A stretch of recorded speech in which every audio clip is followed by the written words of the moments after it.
Hello everybody, welcome to Review a Day, episode number 87 for Tuesday, November the 18th, 2008.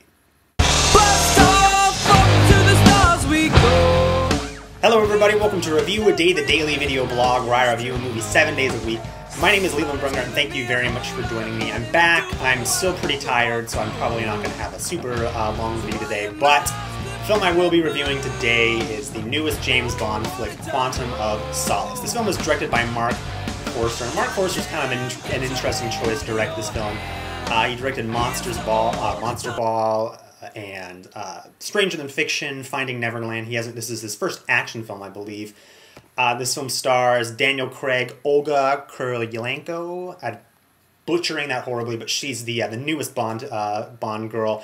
Matthew Amalric, who I loved in Diving Bell and the Butterfly. He's the kind of the main villain in this film. Jane Judi Dench, as I often call her, Judi Dench, and Jeffrey Wright, playing my favorite CIA operative.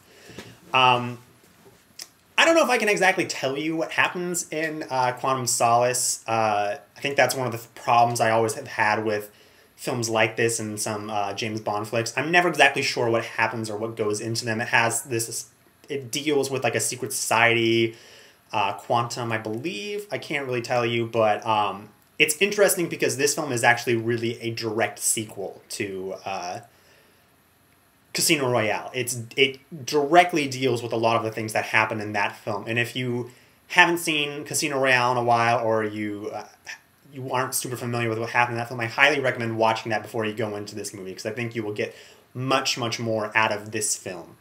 I'm kind of surprised that this movie got as mixed reviews as it did, because I actually quite enjoyed this movie a lot. I don't think any of the action sequences live up to the parkour running sequence in the beginning of Casino Royale, because I think that's one of the best action sequences in any action film I've ever seen. But there's more action in this film, and I think it's in Casino Royale I was kind of let down after that sequence, because that was one of the best parts in the movie, hands down. And this movie doesn't have anything that reaches that level, but I think there's more action consistently throughout. And I think some of the fight choreography is really great. You know, people keep talking about it's like a Bourne movie, like the Bourne Identity or something like that. And I think that's valid to say, but I think it does it well, so I don't really mind it so much. Daniel Craig is still the only Bond I've ever really cared about. I hated the Pierce Brosnan films. I like the Sean Connery ones, all right, but Daniel Craig's pretty badass.